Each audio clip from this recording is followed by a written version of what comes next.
July 447 BC. Construction began on a magnificent temple on the Athenian Acropolis. The Parthenon was the vision of Pericles, a dynamic and ambitious leader who would take Athens into a golden age never before seen in ancient Greece. It was a statement. We are the most powerful city. We are the cauldron of democracy and free thinking. We have the best people, we have the best army, the best navy. We are the leaders. The Parthenon would differ from most temples of the day, which consisted of a hexa-style construction, featuring 6 columns on one end and 13 on the side. The Parthenon would be a larger octa-style, with 8 by 17 columns. That makes the building very different because they all have basically the same proportions. When you make them larger, you simply scale up everything. To make it wider was to give it an extra dimension. The columns provide the main support for the structure. Each column consisted of 11 separate drums, stacked one on top of the other like checkers. They were carved so that they would perfectly fit when laid together in a column. To do this, the top of each drum was divided into 4 concentric circles, with each ring either smoothed or roughed out, depending on the amount of grip needed to interlock with the next drum. In the center of each drum, masons cut a rectangular notch measuring about 4 to 6 inches square and 3 to 4 inches deep. Carpenters then inserted wooden plugs into the notches, which served to align and center each drum with the one above it. The next challenge was in lifting the enormously heavy drums, especially those for the upper sections of the columns. A single column of the Parthenon could weigh between 63 and 119 tons. A crane is an extremely simple device. You have just the boom, and then you have a series of pulleys, which, as we know, just give you the possibility of taking up a weight of, say, 10 tons by pulling down only 100 kilos. Engineers attach the stone to the crane in one of several ways. The method most often used was to tie the end of the rope to the top part of a metal S-hook, fasten shorter ropes to the bottom of the hook, and then loop these around small protruding knobs called bosses that had been left uncut from the marble for this very purpose. Typically, 4 bosses would be left surrounding the drum or stone block, evenly distributing the force needed to hoist the object. The walls enclosing interior spaces had to be laid down with extreme precision, since the builders did not use mortar. To hold the ends of each block together, builders hollowed out the ends in a double T design. Then iron rods were inserted to clamp them together. After the columns and blocks were put in place, the bosses used to lift them were chipped off and smoothed over.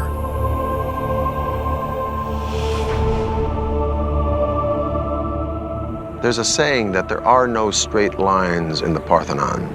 Now, what's meant by this is that the architects incorporated a series of sort of optical illusions when they built it. It starts with the stairs, goes up through the columns, all the way up to the top of the building, the pediment, that triangular element at the top.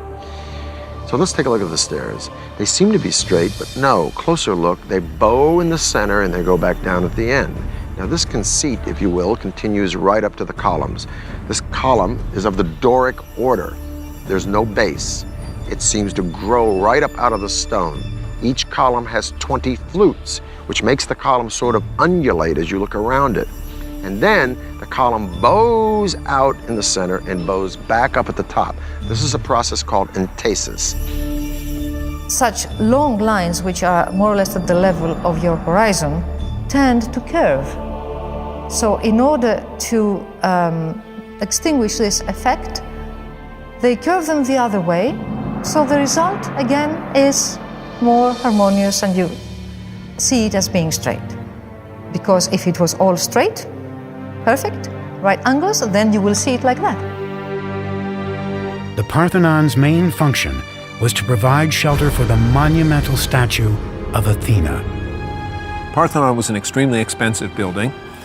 but the statue inside of it was almost equal in cost to the building itself, if not even more expensive. Athena's statue was about 10, 11 meters high. That means 32, 35 feet or so. And it was of the materials gold and ivory. Hundreds of sculptors created lifelike figures that proved the craftsmanship wasn't simply in the engineering. The most famous carving in the decoration of the temple is the frieze running on the interior walls of the Parthenon. It was carved in a low relief, just inches off the stone, and depicts the Panathenaea, a celebration to the goddess Athena held in Athens every 4 years. What survives on the site of the Parthenon today are the white marble remains of the building. In antiquity, not only the sculptures, but also many other parts of the building were richly decorated with paint. But not every citizen was enthralled by the Parthenon. Some saw Pericles' pet project as an Athenian eyesore and simply a monument to his own glory. Now, many Athenians hated the Parthenon, the temples. They thought it was disgusting. They thought it was terrible. Plato didn't like it at all.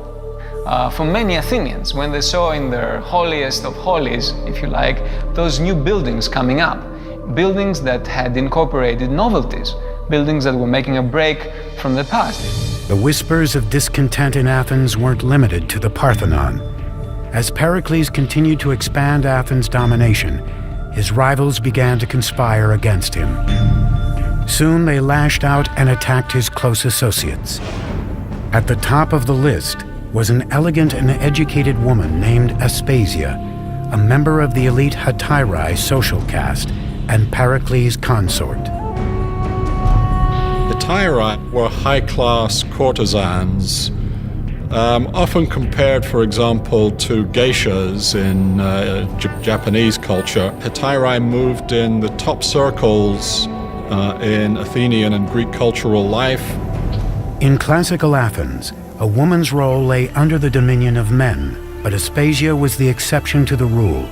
Pericles treated Aspasia as an equal, and his consort quickly became part of the Athenian elite. But they became a well-known couple, and to the sort of astonishment and some scandal of the Athenian people, Pericles was even to be seen actually kissing Aspasia publicly. And of course, public displays of affection were not anything that one expected to see in classical Athens. By 432, after nearly 15 years of construction, the Parthenon was completed. This temple to Athena did just what Pericles wanted. It advertised the power of Athens to the world. Ironically, the supremacy the Parthenon symbolized was already waning, and Athens' longtime enemy Sparta was on the rise.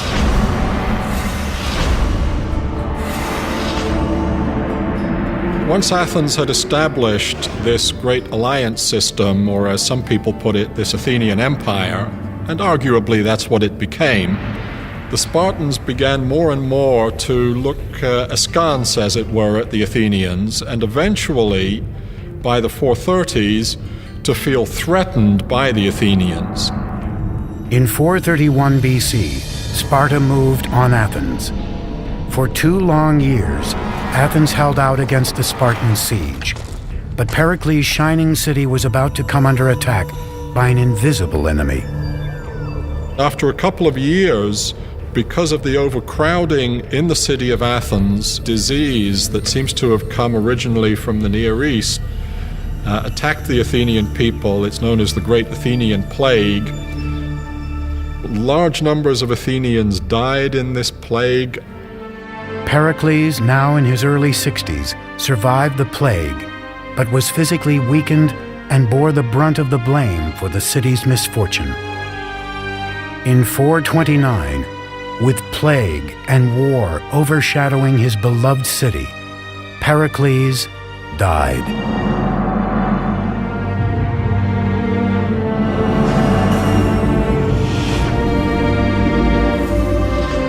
The bloody and brutal conflict between Athens and Sparta known as the Peloponnesian War, continued for another 25 years, until finally in 404 BC, Athens fell.